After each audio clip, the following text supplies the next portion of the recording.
Naisip mo na ba kung bakit ang karamihan ng mga matatalinong tao ay patuloy na nakakulong sa utang, mga trabaho na hindi nila gusto, at isang routine na ubos ang lakas ng loob?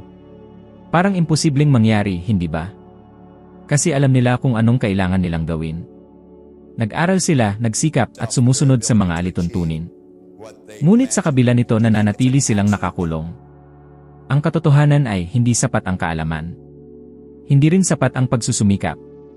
Magiging malaya ka lamang kapag nabasag mo ang talagang humahadlang sa iyo, ang hindi nakikitang paradigma na namumuno sa iyong buhay. Napansin mo na ba kung paanong kahit alam mong anong kailangan mong gawin, hindi mo pa rin ito magawa? Nag-aaral ka, nag-inform, nagpaplano, ngunit pagdating sa oras ng aksyon, parang may humahadlang. Parang may isang hindi nakikitang puwersa na humihila sa iyo pabalik sa parehong lugar, araw-araw. At naiisip mo, bakit hindi ko mabago ang sarili ko, kung gustong-gusto ko naman ito? Ang sagot ay nasa isang tahimik at makapangyarihang kaaway, ang paradigma. Ito ay isang hanay ng mga paniniwala, pattern, at mga nakasanayang ugali na malalim na naka-embed sa iyong subconscious. Mga ideya na hindi mo pinili ng malay, ngunit ngayon ay kinokontrol na ang iyong buhay na parang isang autopilot. Tinutukoy nito kung paano ka mag-isip, kung magkano ang iyong kinikita, kung paano mo pinapamahalaan ang pera, kung paano ka tumugon sa mga pagkakataon at hindi mo na ito namamalayan.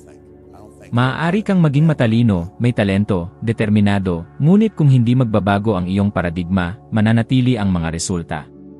Maaari kang magpalit ng trabaho, magbukas ng negosyo, mag-aral ng bagong kurso, ngunit kung hindi nagbago ang iyong panloob na programming, babalik lang ito sa simula. Nakita ko ito sa praktika ng maraming beses. Isang pagkakataon ang talagang humapil sa akin. Isang babae na ang pangalan ay Wendy mula sa London, na dumating sa isa sa aking mga seminar sa Phoenix. Dinala niya ang anak niyang 24 na taon at sinabi sa akin, ayaw niyang pumunta, pero pinilit ko.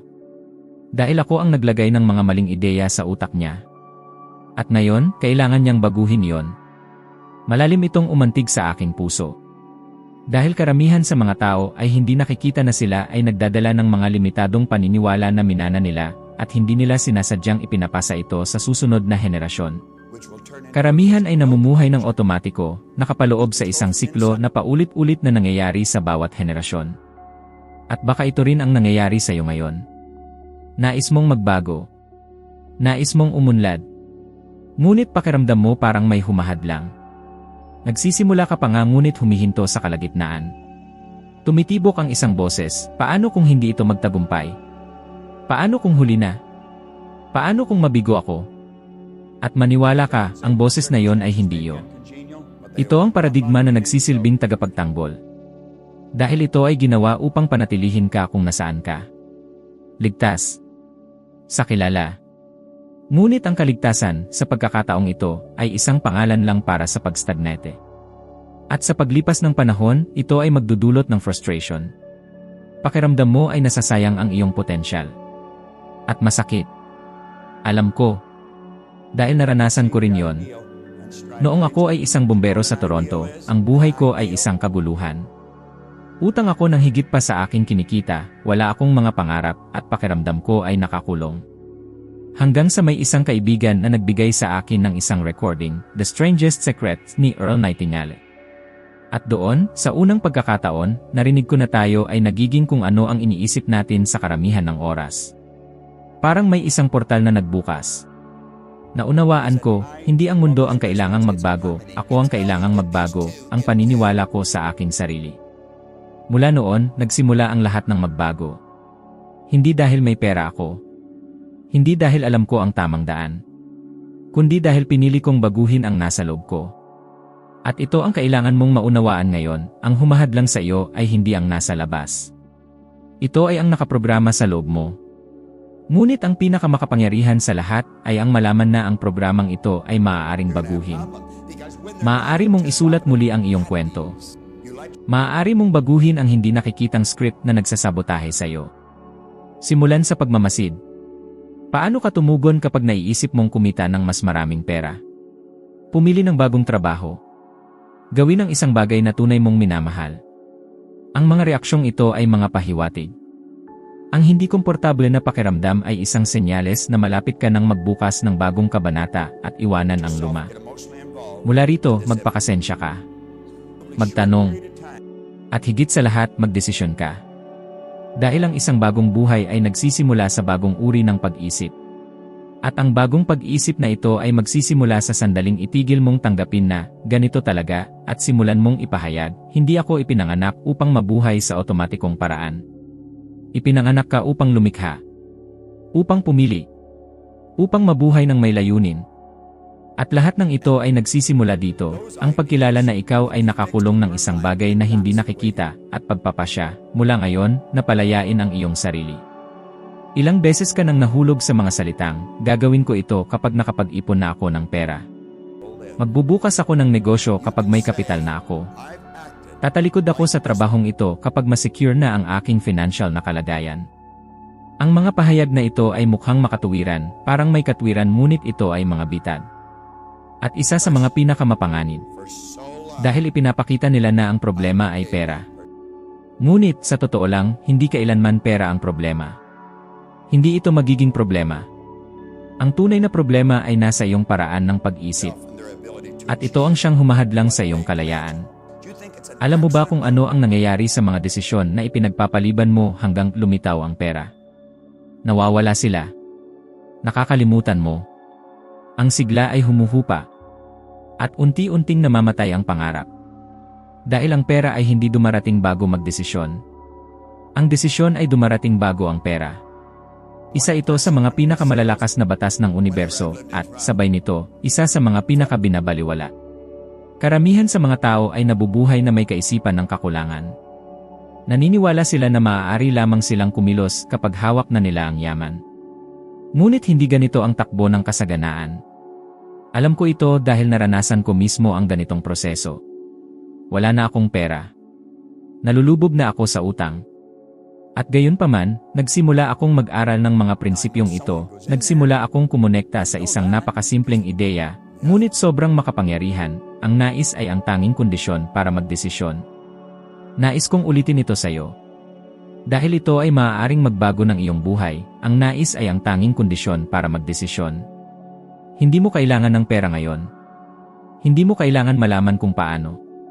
Kailangan mo lamang magdesisyon ng buong puso. Dahil ang desisyon ang magpapabago sa iyong mental na frequency. At dito, sa bagong frequency na ito, magsisimula ang mga oportunidad na dumating. Natatandaan ko nang unang makilala ko si Phil Goldfine. Isa siyang ordinaryong tao na hindi kontento sa trabaho, walang pera, walang direksyon. Malungkot siya, nakakulong sa isang routine na kumakain ng kanyang lakas. Wala siyang perspektibo. Ngunit alam niya kung ano ang gusto niya. Gusto niyang manalo ng Oscar. At para sa marami, parang kabaliwan iyon. Hindi siya aktor, hindi direktor, hindi producer. Isa lang siyang may matinding pangarap. Nang sinabi ko sa kanya, gawin mo ang lahat ng sinabi ko, at makakamtan mo ang premyo, nag-alinlangan siya. Ngunit may isang bagay sa kanya na nagsabi ng Nagdesisyon siya. Kahit hindi niya alam kung paano. Kahit wala siyang pera. Kahit wala siyang tiyak na landas. Nagdesisyon siya. At alam mo ba kung ano ang nangyari? Nanalo siya ng Oscar. Nakamit niya ito dahil inilagay niya ang kanyang sarili sa frequency ng kanyang nais. Dahil sa desisyon, itinigil niya ang pag-isip sa kakulangan. At nagsimula siyang kumilos na parabang nandun na siya. Karamihan sa mga tao ay kabaligtaran ang ginagawa. Sinasabi nila, kapag nagkaroon ako, magiging ganito ako. Ngunit iba ang takbo ng universo, kapag ikaw ay naging ganito, magkakaroon ka. Kaya't maraming tao ang paulit-ulit na umiikot sa parehong sitwasyon. Naghihintay sila ng seguridad upang magdesisyon. Ngunit hindi dumarating ang seguridad ng una. Dumarating ito pagkatapos. At ang higit pang nakakapagpahinto sa mga tao ay ang paniniwala na ang pera ay isang hadlang. Isang kasinungalingan ito. Ang pera ay epekto. Hindi ito ang sanhi. Ito ay resulta ng iyong mental na frequency. At ang frequency ay desisyon. Alam ko na mahirap tanggapin ito, lalo na kung lumaki kang naniniwala na ang pera ay kulang, mahirap kitain, marumi, at mahirap makuha. Lumaki din ako ng ganito.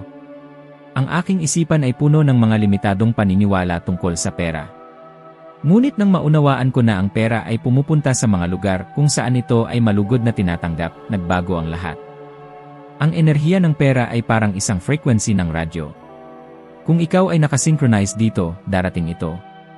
Ngunit kung ikaw ay nag-vibrate ng takot, pag-aalala, at duda, tinataboy mo ito palayo. Napansin mo ba kung paano ang ibang tao, kahit na hindi mukhang may kakayahan, ay madaling umuunlad? At ang iba naman, na may malaking paghahanda, ay patuloy na nagkakaroon ng mga problemang pinansyal. Hindi ito tungkol sa merit. Ito ay tungkol sa frequency, sa mentalidad, sa desisyon. At huwag mong isipin na ito ay isang ideya lamang na pilosopikal. May mga pag-aaral na nagpapakita na ang paraan ng pag-iisip mo tungkol sa pera ay direktang nakakaapekto sa iyong kakayahang kumita. Ayon sa mga pag-aaral sa neuroscience, ang paggawa ng mga desisyon na may pagsisigurado ay nagbabago sa kemikal ng iyong utak. Pinapalakas nito ang kalinawan, pinapalakas ang mga rehiyon na responsable sa focus at aksyon. Kapag sinabi mong, gagawin ko ito, kahit anong mangyari, ang iyong utak ay magsisimulang magtrabaho ayon sa bagong utos na iyon. Pinapalakas nito ang iyong mga sistemang malikhain. At magsisimula kang makakita ng mga oportunidad na dati ay hindi mo makita. Nais mo bang makita ang isang tunay na halimbawa? Ako mismo. Wala akong formal na edukasyon. Hindi ko alam kung paano pamahalaan ang isang negosyo. Wala akong mga koneksyon o suporta.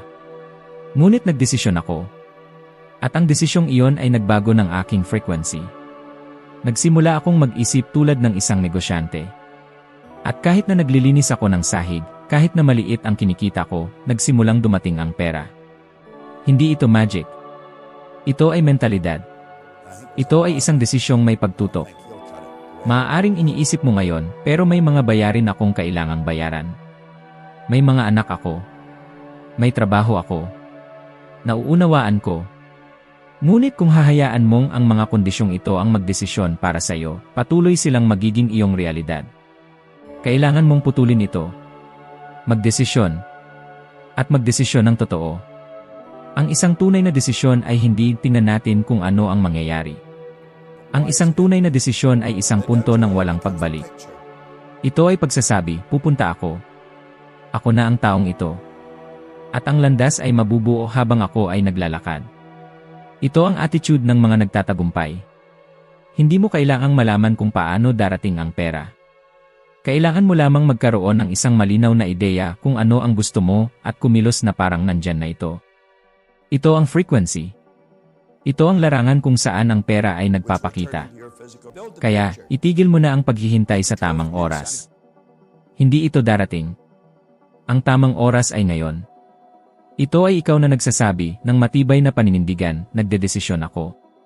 At kapag nagdesisyon ka ng buong puso, ng buong kaluluwa, ng bawat selula ng iyong katawan, ang universo ay tutugon. Ang buhay ay tutugon. Ang pera ay tutugon. At doon, magsisimula ang lahat ng mangyari. Naramdaman mo na ba na ginagawa mo na ang lahat ng tama, ngunit ang mga resulta ay hindi nagbabago? Na parang may isang hindi nakikitang puwersa na humihila sa iyo pabalik sa parehong lugar, kahit na anong pagsusumikap mong umabante. Ang puwersang iyon ay may pangalan. Tinatawag itong paradigma. Ang tunay na hindi nakikitang kalaban. Ang pinakamalaking dahilan ng iyong mga hadlang, ng iyong mga limitasyon, ng mga desisyon na hindi mo ginagawa, kahit na alam mong dapat mo na itong gawin. Ang paradigma ay isang set ng mga paniniwala at mga gawi na malalim na nakaugat sa iyong subconscious. At ang pinakakatakot dito ay hindi ito kailangang humingi ng permiso para gumana. Hindi ito humihingi ng pahintulot. Gumagana lang ito. Para itong isang operating system na tumatakbo sa background, tahimik na kumokontrol sa lahat ng iyong ginagawa, iniisip, at nararamdaman nang hindi mo ito namamalayan. Isipin mo ang isang thermostat. Kung nakatakda ito sa 22 na grado, maaaring magbago ang temperatura, pero ang thermostat ay magtatrabaho upang ibalik ito sa itinakdang temperatura. Ganito ang papel ng paradigma sa iyong buhay. Mayroon itong punto ng pag-aayos para sa iyong kalusugan pinansyal, para sa iyong mga relasyon, para sa kung gaano mo iniisip na nararapat kang kumita, para sa uri ng buhay na iniisip mong maaari mong makamtan. Maaaring subukan mong magpatuloy, maaaring magtagumpay ka pa nga sa ilang panahon, ngunit kung hindi mo babaguhin ang iyong panloob na punto ng pagkakaayos, babalik din ang lahat sa dati. At hindi ito malas. Ito ay isang programa. Nakita ko nang mangyari ito sa mga mahuhusay na ehekutibo, matatag na negosyante, at mga taong may napakabigat na lahat sila ay may parehong karaniwang resulta taon-taon. Dahil marami silang alam, ngunit hindi nila nauunawaan ang kanilang sariling sistema ng kontrol. At ang paradigma, kapag hindi pinalitan, ay magpapanatili sa iyo ng eksaktong kinalalagyan mo, kahit pa ang iyong malay na isipan ay nagsasabi ng kabaligtaran. At alam ko kung gaano ito nakakainis. Naranasan ko na rin ito. May mga araw na tinitingnan ko ang aking sarili sa salamin at iniisip, alam kong kaya ko pang gawin ng higit, bakit ako nananatili lang. Hanggang sa naintindihan ko na ang aking katawan ay kumikilos sa isang ritmo, at ang aking malay na isipan ay nais sumunod sa iba. Parang sumusubok kang magramo laban sa agos. Ang subconscious, kung saan naninirahan ang paradigma, ay palaging nagwawagi. Palagi. Maaring ikaw ay kasalukuyang nakakaranas ng laban na ito. Nais magbago ng karera, magsimula ng negosyo, gumawa ng isang desisyon na maaaring magbago ng iyong buhay, ngunit pakiramdam mo'y natigil. Alam mo ba kung bakit? Dahil ang iyong paradigma ay nakaprograma upang iwasan ang panganib. Upang panatilihin ka sa kaligtasan. Ngunit ang kaligtasan, sa wika ng paradigma, ay nangangahulugang pare-pareho. Parehong sahod, parehong pamantayan sa buhay, parehong paraan ng pag-isip. Kaya nga maraming tao ang sumusuko agad sa simula ng isang bagong proyekto. Iniisip nila na kulang sa oras, lakas, o suporta, pero hindi iyon ang dahilan. Ang paradigma ang kumokontrol muli. Nakikita nitong may pagbabago, na lumilihis ka sa nakaprogramang landas, at gagawin nitong lahat upang hilahin ka pabalik. At ang pinakamasalimuot sa lahat, ginagawa nito ito sa pamamagitan ng pagbibigay sa iyo ng mga dahilan na tila makatwiran. Hindi ito ang tamang oras. Maghintay ka ng kaunti pa. Baka hindi ito para sa akin. At narito ang isang bagay na kailangan mong malaman, ang paradigma ay gagamitin pati ang mga tao sa paligid mo. Mga kaibigan, pamilya, kasamahan sa trabaho, lahat, nang hindi nila namamalayan, ay magsusustento sa iyong lumang pamantayan. Hindi ito dahil sa kasamaan, kundi dahil ang iyong pagbabago ay nag-udyok sa kanila upang pagnilayan ang kanilang sariling mga limitasyon. At hindi lahat ng tao ay handang gawin yon. Kaya't kapag nagsimula kang magbago, maghanda ka ng pagtutol. Hindi mula sa mundo, kundi mula sa mga pinakamamahal mo. Nangyari ito sa akin nang magsimula akong magturo ng nilalamang ito. Binabago ko ang aking buhay. Malinaw kong nakikita ang mga epekto. Ngunit hindi lahat ng tao sa paligid ko ay nakakakita nito bilang positibo. Ang iba ay nagsabing sobra na ako. Ang iba ay iniisip na ito'y kalokohan. May mga taong lumayo pa nga. At kinailangan kong magdesisyon, mag-adjust sa mga inaasahan ng iba o pahalagahan ang alam kong totoo sa aking sarili. Pinili ko ang pangalawang daan. At hindi ko pinagsisihan. Ang totoo, ang pagbabago ng paradigma ay hindi komportable. Hindi ito nagyayari sa isang weekend. Isang pang-araw-araw na laban ito sa pagitan ng iyong kasalukuyang sarili at ng iyong ideal na sarili. Ngunit narito ang sikreto, kapag nagpatuloy ka, magsisimulang humina ang lumang pamantayan. Ang bagong imahe na nilikha mo, ang bagong ugali na pinapalaganap mo, ay magsisimulang magdomina. At pagkatapos, magbabago ang iyong panloob na punto ng pagkakaayos. Magbabago ang temperatura. At kapag nangyari yon, magbabago rin ang lahat.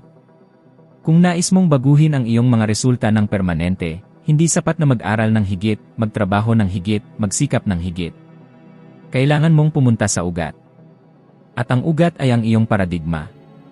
Kaya't sa mga kumpanya kung saan ako nagtrabaho, tulad ng Prudential at MetLife, dalawang pinakamalalaking kumpanya ng seguro sa buong mundo, hindi lang ang mga target o mga teknik ang tinututukan. Nakatutok kami sa kultura. Sa sistemang panloob na namamahala sa pag-ugali ng mga tao. Dahil ang isang kumpanya ay may paradigma. Ang isang pamilya ay may paradigma. Ang isang bansa ay may paradigma. At kung hindi mo susubukan hamunin ang pamantayan na iyon, ito ang magtatakda ng iyong kapalaran. Ang pagbabago ay nagsisimula sa kamalayan. Pagkatapos ay dumarating ang yugto ng pagtatanong. At sa dulo, ang pagpapalit. Maaari mong palitan ang mga lumang gawi ng mga bago. Maaari mong baguhin ang iyong pananaw tungkol sa pera, tagumpay, at karapat-dapat. At maaari mong likhain muli ang iyong sarili, ang bersyon mo na palaging naroon sa loob, pero natabunan ng mga luma at limitadong paniniwala. Kung kailangan mo ng simula, magsimula sa pagmamasid. Pansinin ang takbo ng iyong isipan tuwing pinag-uusapan ang pera. Ang tagumpay. Ang mga taong may kayamanan. Ang paglalaan ng oras at pera para sa iyong pag-unlad. Bawat emosyonal na reaksyon ay pahiwatig kung ano ang nananahan sa iyong panloob na sistema. At sa bawat pagkakataon na pinipili mong umakto sa kakaibang paraan, kahit natatakot, kahit hindi sigurado, binabasag mo ang di nakikitang hawla na pumipigil sa iyo. Nasa iyo ang susi. Palagi na itong nasa iyo. Ang pumipigil lang ay ang pinaniniwalaan mong totoo. At ngayon na malinaw na sa iyo ang lahat, ang tanong ay, hahayaan mo pa bang pamunuan ng kalabang di mo nakikita ang iyong buhay o kukunin mo ang manibela at babaguhin ang direksyon ng iyong kwento? Dahil ang tunay na kalayaan ay nagsisimula lang kapag binago mo ang estruktura na dating nagpapakulong sa iyo. At ang estrukturang iyon ay ang sarili mong pananaw sa mundo. Isa sa mga pinakamakapangyarihang tanong na maari mong itanong sa sarili mo ay, ano ba talaga ang gusto ko? At sa kakatuwang paraan, ito rin ang tanong na pinakaiwasan ng karamihan. Alam nila kung ano ang ayaw nila. Alam nila kung ano ang nagpapabigat sa kanila, ang pumipigil, ang nagpapalumo. Pero pagdating sa malinaw at tapat na pagdedeklara ng tunay na nais nila na titigilan sila. Nag-aatubili. Umiilad. Alam mo kung bakit? Dahil ang magsabi ng buo at malinaw kung ano talaga ang gusto mo ay nangangailangan ng tapang. Ng pananagutan. Kapag sinabi mo sa buong mundo at sa iyong sarili kung ano talaga ang ninanais mo, wala nang balikan. Hindi ka na makakapagtago sa likod ng mga palusot o magpapakalma sa hindi pagdedesisyon. Sa puntong iyon, ikaw na ang may pananagutan sa katuparan ng sarili mong pangarap. Sa loob ng maraming taon, nakita ko na itong paulit-ulit sa daan-daang tao. Sasabihin nila, gusto ko ng mas maraming pera. Pero ano ang ibig sabihin ng mas marami? Isang sentimos na dagdag ay mas maraming pera na. Isang dagdag na tip sa kainan ay mas maraming pera. Iyan ba ang ibig nilang sabihin? Hindi iyon malinaw. At kung walang linaw, walang direksyon. Ang universo ay hindi tumutugon sa kalituhan. Tumutugon ito sa tiyak. Kailangan mong alam ang eksaktong gusto mo. At higit pa riyan, kailangan mong payagan ang sarili mong magnasa. At iyan ang isang bagay na bihirang pag-usapan ng mga tao. Maraming hindi nagbibigay pahintulot sa sarili nila na magnasa ng malalaki. Dahil sa kaibuturan, pakiramdam nila hindi sila karapat-dapat. Tinuruan silang ang labis na pagnanasa ay pagiging makasarili, na ang ambisyon ay isang kasalanan, na ang pangangarap ng mataas ay isang ilusyon. At ang mga paniniwalang iyan, kahit di nila namamalayan, ay sumisira sa bawat pagsubok nilang magbago. May nakilala akong mga kahangahangang tao sa buhay, pero isa sa kanila ay hindi ko malilimutan, si Ricky.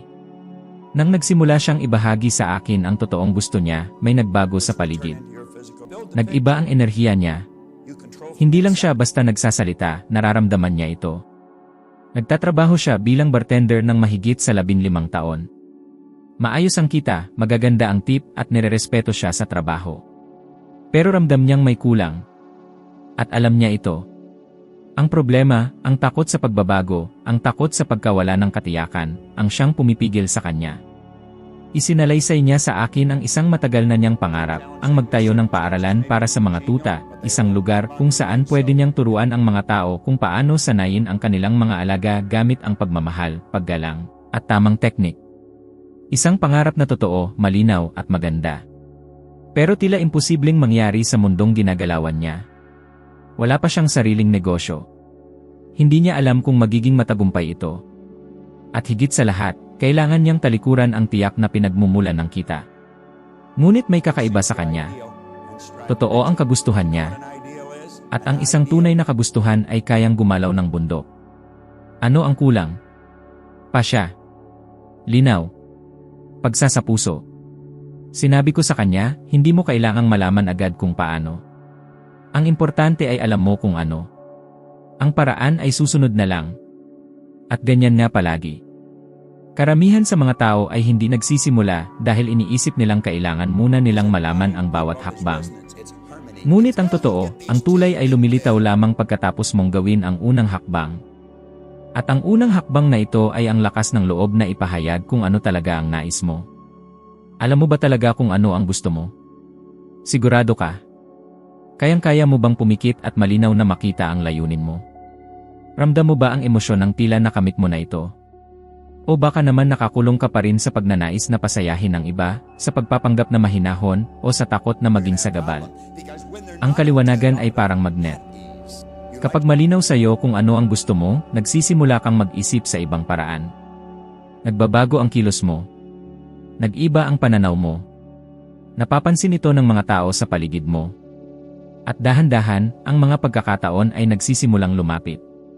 At higit pa roon, kapag tinanggap mo ng buong buo kung ano ang talagang ninanais mo, nagiging inspirasyon ka sa iba para gawin din nila ito. Ikaw ay nagiging tila isang ilaw sa dilim, isang patunay na posible ang mamuhay ng may layunin. Ang mundo ay puno ng mga taong naliligaw, nabubuhay ng mga buhay na hindi naman nila pinili, sinusundan ang mga landas na itinakda ng iba. Mga taong gumigising tuwing umaga na may kakulangan sa damdamin, hindi dahil sa kulang sila sa mga bagay mula sa labas, kundi dahil nawawala ang tunay na koneksyon sa loob ng sarili, sa kung ano ang talagang mahalaga sa kanila. Hindi mo kailangang mapabilang sa kanila. Maaari kang maging ang kakaibang isa, yung may tapang, yung nagpapasya, yung may kamalayang bumubuo ng sariling buhay. Ngunit lahat ng iyon ay nagsisimula sa isang simpleng, ngunit makapangyarihang desisyon, ang huminto sandali, ang patahimikin ang ingay sa paligid at tanungin ang sarili, ano ba talaga ang gusto ko? Maging tapat ka. Kalimutan mo muna ang inaasahan ng iba sa'yo. Kalimutan mo muna ang ligtas na landas. Kalimutan mo ang mga sinabi nilang kaya mo lang o hindi mo kayang gawin. Kalimutan mo ang nakaraan mo, ang trabaho mong nakasulat sa papel, ang edad mo, at ang laman ng iyong bangko.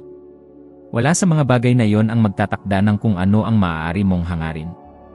Gusto mo ba ng kalayaan? Gusto mo bang magkaroon ng oras para sa pamilya? Gusto mong maglakbay sa iba't ibang bansa?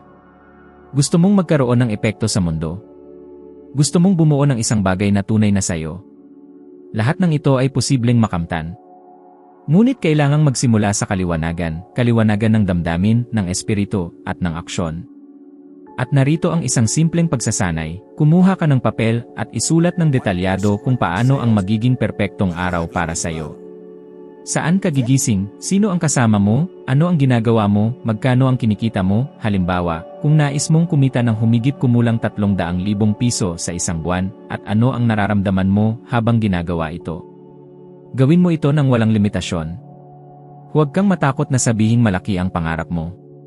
Pagkatapos, basahin mo ang isinulat mong ito araw-araw sa loob ng 7 araw. Damhin mo ang bawat salita na parabang totoo na ito ngayon. Mapapansin mong may kakaibang nangyayari, ang isip mo ay kusang hahanap ng paraan upang maisakatuparan ang mga imahinasyong ito. Magsisimulang pumasok ang mga ideya, makikilala mo ang mga tamang tao, at mararamdaman mong unti-unti kang naayon sa kung ano ang talagang hinahangad mo. At ito ay napakalakas. Huwag mong hayaan na mamuhay ka sa kalahati lamang ng kakayahan mo. Huwag mong tanggapin na para ka lamang manonood ng sariling istorya. Ikaw ang bida. At ikaw din ang manunulat ng sarili mong kwento. Lahat ng ito ay nagsisimula sa tanong na ilan lang ang may tapang itanong, ano ba talaga ang gusto ko? At kung makakaya mong sagutin ito ng buong tapang, ang susunod na hakbang ay kusang lalabas. Lahat ay nag-umpisa sa isang malinaw at totoo mong pasya tungkol sa tunay mong nais. Kapag ang puso mo ang nagpasya, nang may lalim at hindi iniintindi kung paano ito mangyayari, ang buong universo ay magsisimulang gumalaw pabor sa'yo. Hindi ito tungkol sa paghihintay ng tamang oras o pagkakaroon ng lahat ng kakailanganin. Ito ay tungkol sa pag-angkin ng kontrol. Ito ay tungkol sa pagpapalaya mula sa lumang pag-isip at pagbibigay pahintulot sa sarili na mangarap ng may lakas ng loob, layunin at kalinawan. At ngayon na ang susi ay nasa iyong mga kamay, oras na para ipagpatuloy ang lakbay na ito. May susunod na video na lalabas dito sa screen, at sa video na iyon, aakyat tayo ng isa pang hakbang. Palalawakin mo pa ang iyong pananaw, at kung makikinig ka ng mabuti, tiyak na magiging mas mahusay ka ng kahit 1% kaysa sa kung nasaan ka ngayon. Maraming salamat sa pagsama mo sa akin hanggang dito. Magkita tayo sa susunod na video.